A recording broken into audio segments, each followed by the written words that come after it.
दोस्तों नमस्कार, मैं हूं रंजीत सिंह। स्वागत है आप सभी का मेरे YouTube चैनल के आर हिंदी कहानियां में। आज की कहानी सुनकर आपके भी रोंगटे खड़े हो जाएंगे, आपके पैरों तले जमीन खिसक जाएगी और आप सोचने पर मजबूर हो जाएंगे। कहानी को डिटेल से जानने के लिए वीडियो में लास्ट तक बने रहें। तो चलिए कहानी को शुरू करते हैं। ये कहानी है छत्तीसगढ़ के कोरबा जिले की। इसी कोरबा जिले में एक थाना लगता है पाली, और इसी थाने के अंतर्गत आता है चैतुरगढ़ का कटघोरा गांव। 3 मार्च 2025 की दोपहर पाली थाना प्रभारी विनोद सिन्हा को सूचना दी गई कि कटघोरा गांव की रामटेक पहाड़ी पर एक युवती का अध जला शव पड़ा है।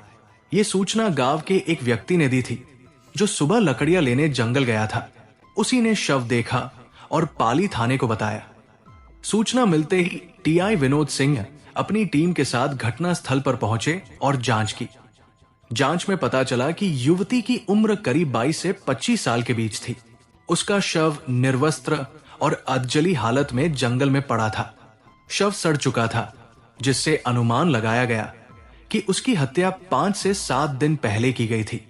इधर कोरबा एसपी के निर्देश पर एएसपी नितेश ठाकुर फॉरेंसिक और डॉग स्क्वाड टीम के साथ मौके पर पहुंचे। टीम ने घटना स्थल की बारीकी से जांच की और फिर शव को पोस्टमार्टम के लिए कोरबा जिला हॉस्पिटल भेज दिया। शव बुरी तरह जल चुका था और सड़ भी गया था, जिससे उसकी पहचान करना बेहद मुश्किल हो गया था। इसलिए थाना प्रभारी ने शव और उसके पास मिले सामान की तस्वीरें सोशल मीडिया पर वायरल कर दी ताकि कोई उसकी पहचान कर सके। करीब 3 दिन बाद पाली थाने में अशोक नाम का एक युवक पहुंचा और पुलिस को बताया कि उसकी 25 साल की बहन कटघोरा गांव में रहती थी और वो 28 फरवरी 2025 से लापता है। अशोक ने बताया कि उसकी बहन शशिकला की शादी 2018 में पास के गांव में हुई थी, लेकिन शादी के सिर्फ 15 दिन बाद ही वो अपने पति को छोड़कर मायके लौट आई थी। 28 फरवरी के बाद से जब अशोक की अपनी बहन शशिकला से बात नहीं हुई तो वो उसे ढूंढने कटघोरा गांव गया। वहां उसने उसकी बहन के साथ रहने वाले मिलन दास से पूछा, लेकिन मिलन दास ने ठीक से कुछ नहीं बताया। अशोक ने बताया कि उसकी बहन अपने पति को छोड़कर एक मास्टर के साथ रहती थी जिसका नाम मिलन दास है। दोनों ने शादी तो नहीं की थी, लेकिन साथ रह रहे थे। मिलन की बीवी और 4 बच्चे उसके गांव में रहते हैं। इसके बाद पुलिस ने लाश के पास से मिले कुछ सामान जैसे एक ब्रेसलेट और कुछ फोटो उस युवक को दिखाए। लाश का एक हाथ जलने से बचा हुआ था और उसमें खास रंग की नेल पॉलिश लगी थी। ये सब देखकर अशोक ने साफ साफ पहचान कर ली कि ये लाश उसकी बहन शशिकला की ही है। उसका कहना था कि ब्रेसलेट तो वो काफी सालों से पहन रही थी। दूसरी बात, यानी कि 27 फरवरी को वो बहन से मिलने उसके घर गया था। उस समय बहन यही नेल पॉलिश लगा रही थी। उसने बताया भी था कि वो इसे एक दिन पहले 26 फरवरी को शिवरात्रि के मेले से खरीद कर लाई थी। शव की पहचान हो जाने पर टीआई विनोद सिंह ने राहत की सांस ली, क्योंकि शशिकला के भाई अशोक के बयान से हत्यारे की शक्ल लगभग साफ हो चुकी थी। इसके बाद पुलिस ने शव उसके भाई को सौंप दिया, जिसने पाली में ही बहन का अंतिम संस्कार कर दिया। अशोक ने बताया कि शशिकला बिना शादी किए एक मास्टर के साथ रह रही थी, जिस वजह से गांव वालों ने उनके परिवार से रिश्ता तोड़ लिया था। अगर शव को गांव ले जाते हैं तो कोई भी अंतिम संस्कार में शामिल नहीं होता। उसकी बात सुनकर पुलिस ने खुद अंतिम संस्कार में उसकी मदद की और फिर मिलन दास की तलाश शुरू कर दी। कुछ ही समय में मिलन दास को कोरबा के एक होटल से गिरफ्तार कर लिया गया। पहले तो उसने शशिकला की हत्या से साफ इनकार किया, लेकिन जब पुलिस ने अपना तरीका अपनाया तो उसने कबूल किया कि शशिकला लगातार उससे पैसे की डिमांड करती थी और शादी के लिए दबाव भी बना रही थी। इसी से परेशान होकर उसने उसकी हत्या कर दी। शशिकला की हत्या के बाद मिलन दास ने शव को छिपाने में अपने गांव रंगोली के सावन यादव की मदद ली। जांच के दौरान जब पुलिस को पता चला कि सावन ने भी इस खौफनाक अंजाम में उसका साथ दिया था, तो उसे भी गिरफ्तार कर लिया गया। फिर दोनों को कोर्ट में पेश किया, जहां से उन्हें जेल भेज दिया गया। जैसे जैसे मामला खुलता गया, एक चौंकाने वाली सच्चाई सामने आई। एक स्कूल टीचर ने अपनी उम्र से करीब आधी उम्र की छात्रा को पहले प्यार के जाल में फंसाया, फिर उसके साथ बिना शादी किए ही रहने लगा और आखिर में उसकी हत्या कर दी। ये पूरी कहानी 2012 से शुरू होती है, जब मिलन दास महंत जिले के लाल गांव के हाई स्कूल में शिक्षक के रूप में काम कर रहा था। उसी साल स्कूल में 11वीं कक्षा में शशिकला ने दाखिला लिया था। यहीं से दोनों के बीच नजदीकियां बढ़ी, जो बाद में एक दर्दनाक अंजाम तक पहुंची। मिलन दास दिल फेक किस्म का इंसान था। चर्चा तो ये भी है कि जिस साल वो स्कूल में नौकरी पर आया था, तभी से उसका नाम स्कूल में उसकी स्टूडेंट से जुड़ता रहा है। इसलिए शशिकला को देखते ही उसने उसे हासिल करने की ठान लिया।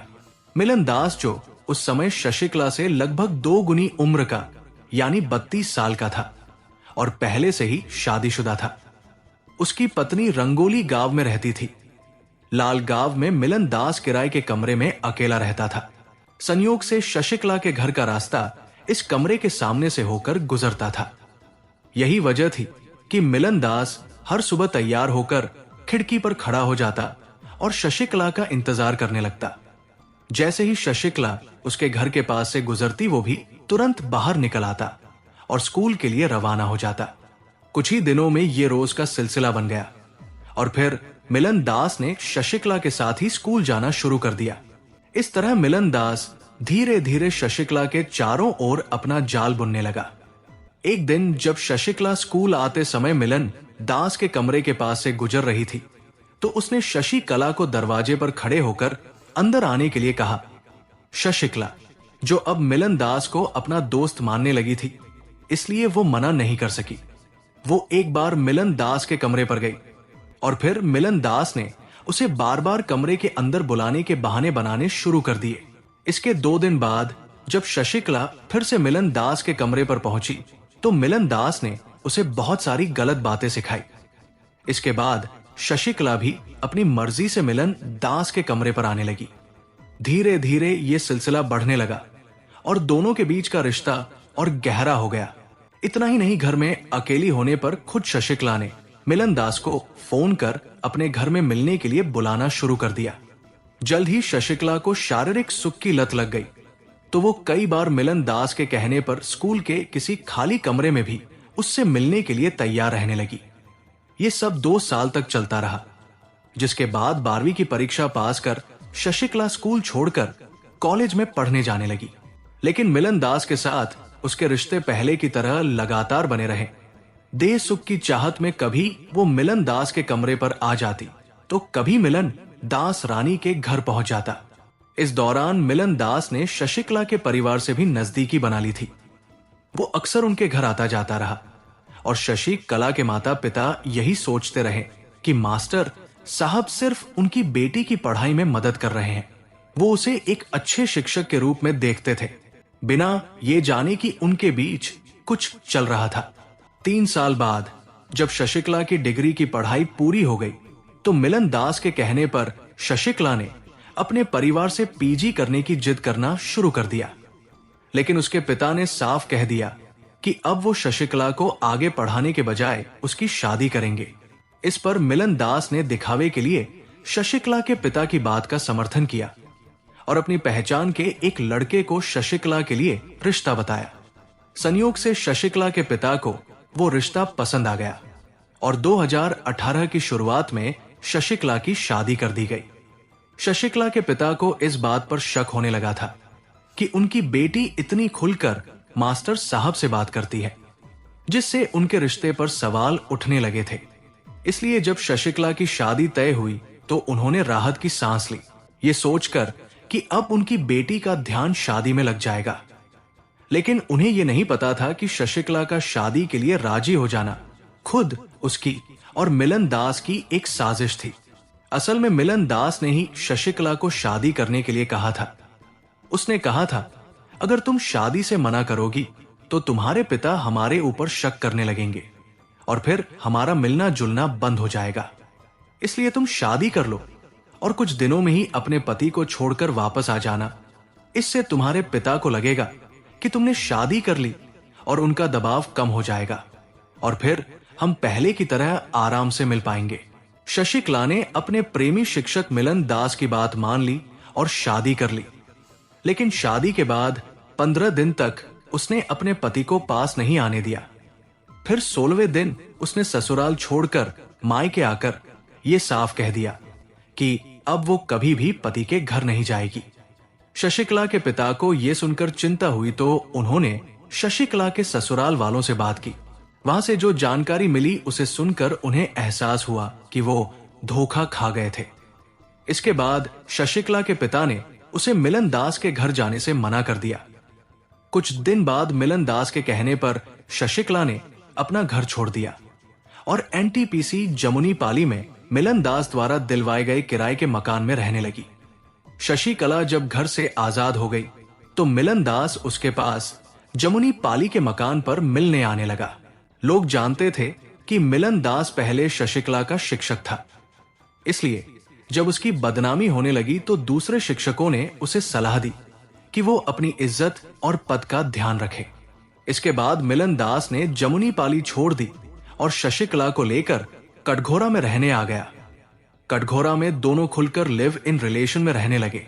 इससे गांव के लोगों ने शशिकला के परिवार को बहिष्कृत कर दिया, लेकिन शशिकला और मिलन दास पर इसका कोई असर नहीं हुआ और वो अपने रिश्ते को वैसे ही जारी रखते रहे। इस बीच रंगोली गांव में अपनी 3 बेटियों और बेटे के साथ रहने वाली मिलन दास की पत्नी को पति की इस नाजायज रिश्ते के बारे में जानकारी मिल गई थी, लेकिन वो इसे 25 साल से जानती थी, इसलिए चुप रही। मिलन दास ने अपनी पत्नी और बच्चों की देखभाल करना जारी रखा और अपनी बड़ी बेटी की शादी भी कर दी।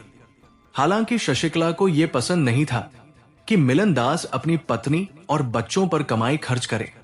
उसे ये ठीक नहीं लगता था और इस कारण कभी कभी शशिकला और मिलन दास के बीच विवाद भी हो जाते थे। जैसे वक्त हर घाव को भर देता है, इसी तरह वक्त हर दीवानगी को भी धीरे धीरे खत्म कर देता है। वासना का भी यही नियम है, वो तब तक शिखर पर रहती है जब तक कोई चोरी छुपे अपने मन की इच्छाओं को पूरा कर रहा होता है, लेकिन जैसे ही वो व्यक्ति हासिल हो जाता है, धीरे धीरे उसका मन उससे ऊबने लगता है। मिलन दास और शशिकला के बीच भी इस ऊबने का एक और कारण था। शशिकला की उम्र 26 से 27 के आसपास थी और उसकी जवानी अपने शबाब पर थी, जिससे उसकी शारीरिक इच्छाएं पहले से कहीं अधिक बढ़ने लगी थी। वहीं मिलन दास अब 50 के करीब पहुंच गया था और उसकी उम्र बढ़ने के साथ शारीरिक सुख देने की क्षमता भी कम हो गई थी। यही फर्क उनके बीच मन के उगने का एक बड़ा कारण बन रहा था। शशिकला को यह समझ में आ गया कि एक दिन ऐसा भी आ सकता है जब मिलन दास को उसकी या किसी भी लड़की की जरूरत महसूस ना हो, और उस स्थिति में उसका क्या होगा। उसे यह भी एहसास हुआ कि मिलन दास की संपत्ति पर उसका कोई कानूनी हक नहीं है, इसलिए शशिकला ने मिलन दास पर शादी करने का दबाव बनाना शुरू कर दिया।